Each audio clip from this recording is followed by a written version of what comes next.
11 en la cápsula 7 y seguimos trabajando sobre el ejercicio que implica una reflexión profunda sobre cuál es la visión política.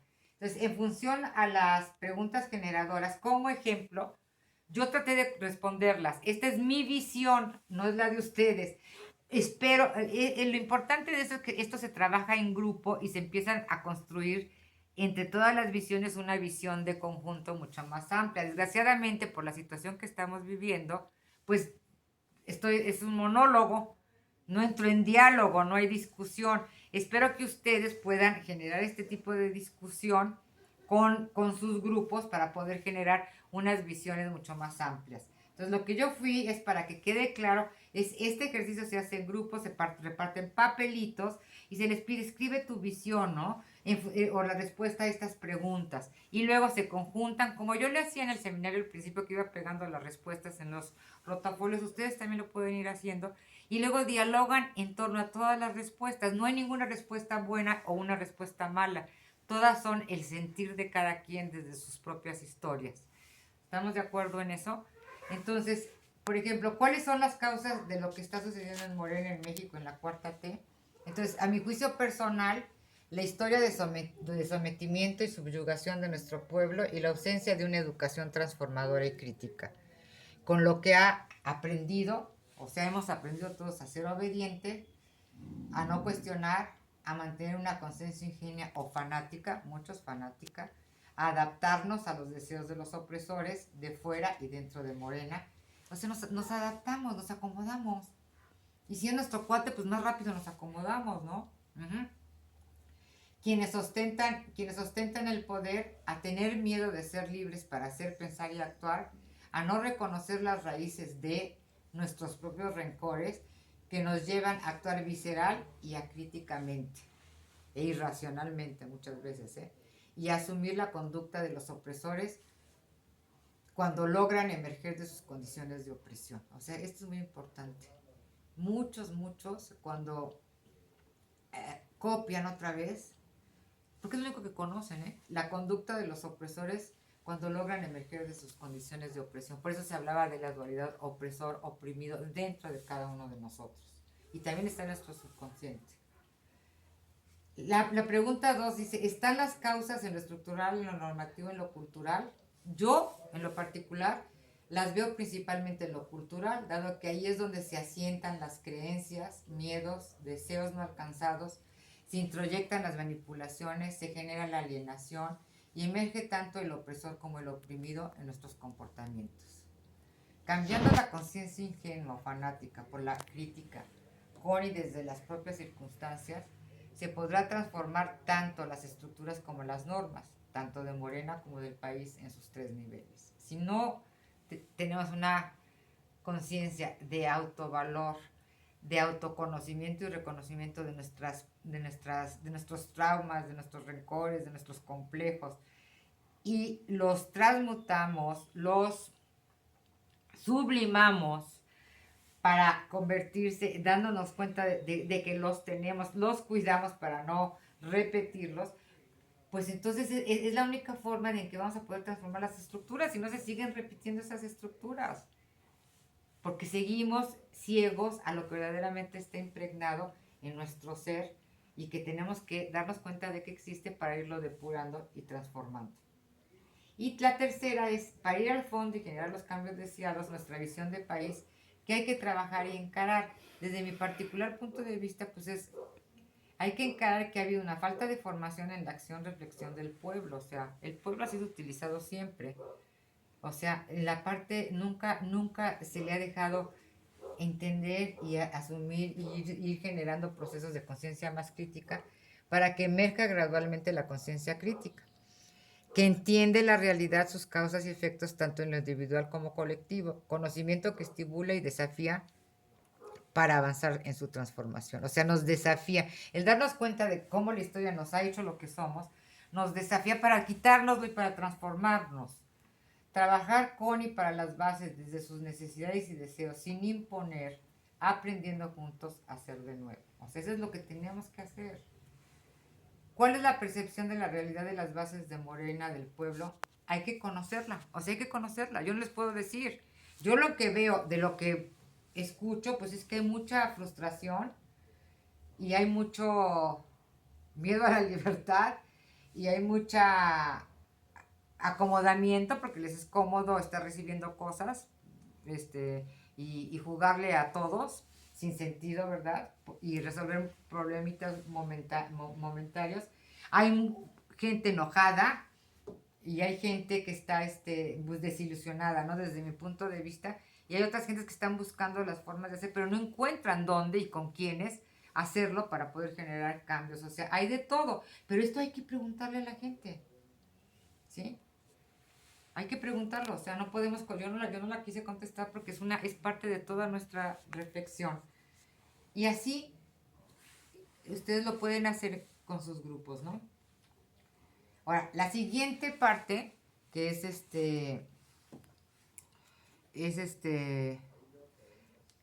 es iniciar, otra vez volvemos a lo mismo, es hacia dónde nos dirigimos. Una vez que hacemos este análisis con las gentes, decimos, bueno, así estamos y lo esquematizamos. Bueno, tenemos miedo a la libertad, nuestros rencores prevalecen, somos vengativos,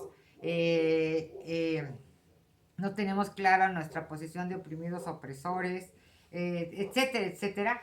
Ya tenemos claro eso, cómo estamos. Ahora, hay que pensar en la siguiente parte, o sea, hacia dónde nos dirigimos. En base a esa realidad, hacia dónde nos dirigimos.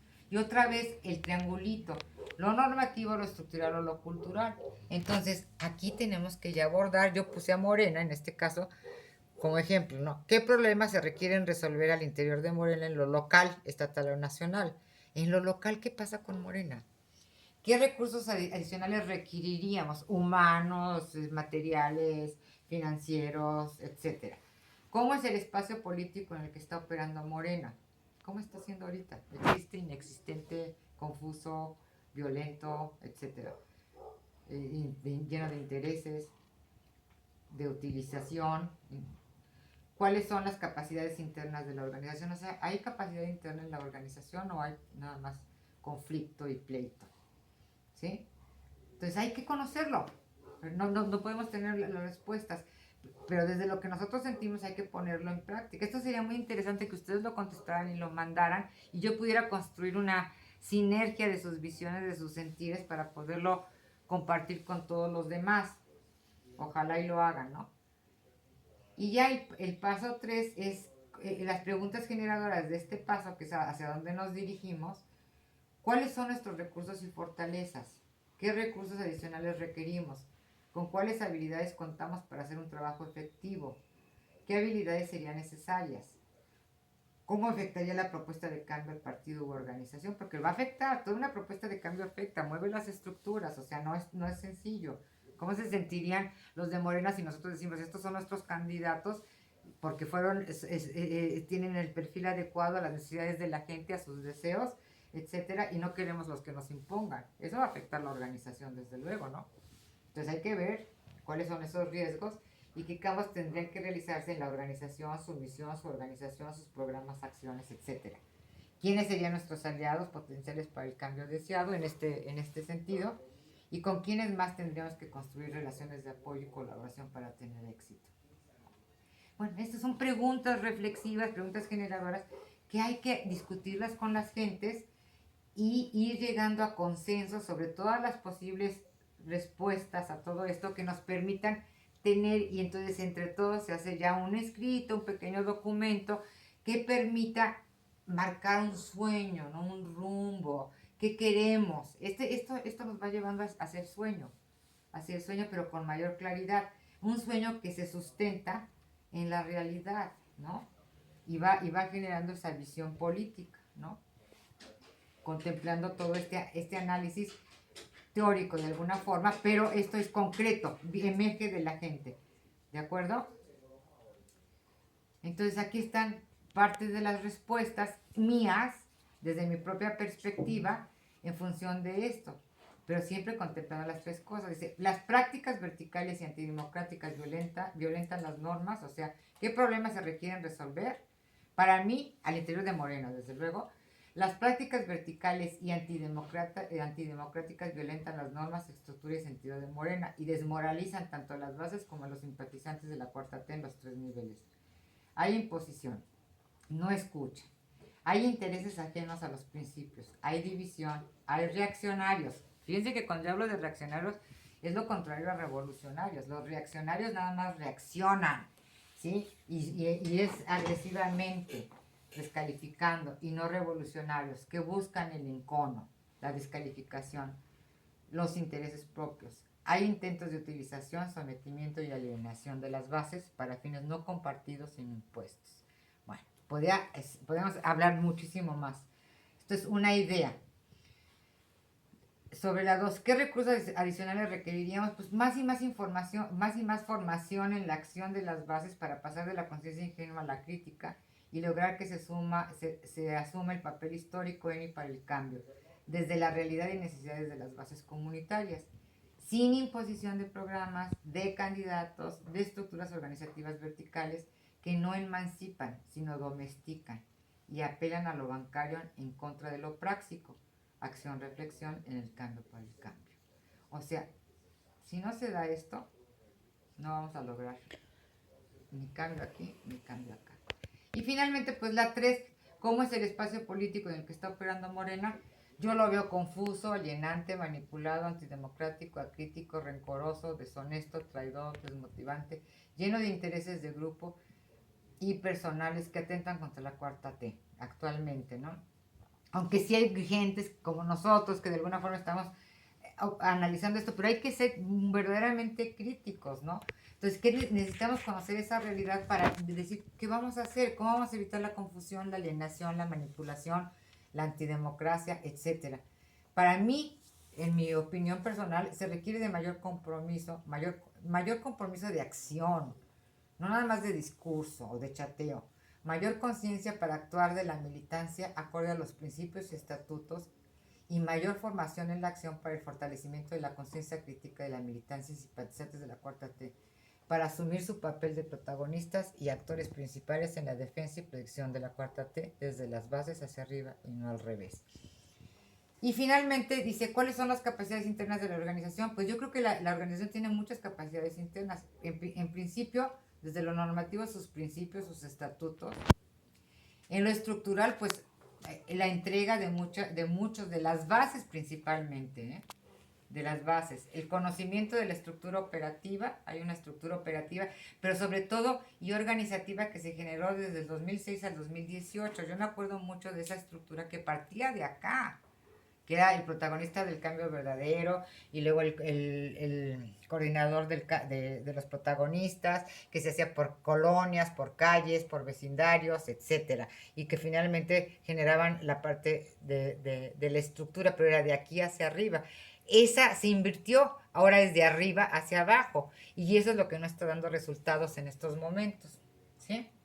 Bueno, esto son nada más ejemplos de cómo pueden responderse. Respondan todos, mándenme las respuestas y yo sí me comprometo. Necesito retroalimentación, estos son ejercicios prácticos y pues, yo los hago y los he hecho varias veces, entonces no es mi papel estarlos haciendo, sino ese sería el papel de ustedes. Pero quiero dar en este ejemplo, con estos ejercicios, pues más o menos cómo podrían ser las respuestas. Espero que ustedes colaboren y respondan a este esfuerzo que yo estoy haciendo, pues con sus contribuciones en función, tal como lo estoy haciendo yo, y manden la lámina y yo me comprometo, si me mandan ustedes la lámina, a hacer la construcción conjunta y en la próxima cápsula podérselas presentar.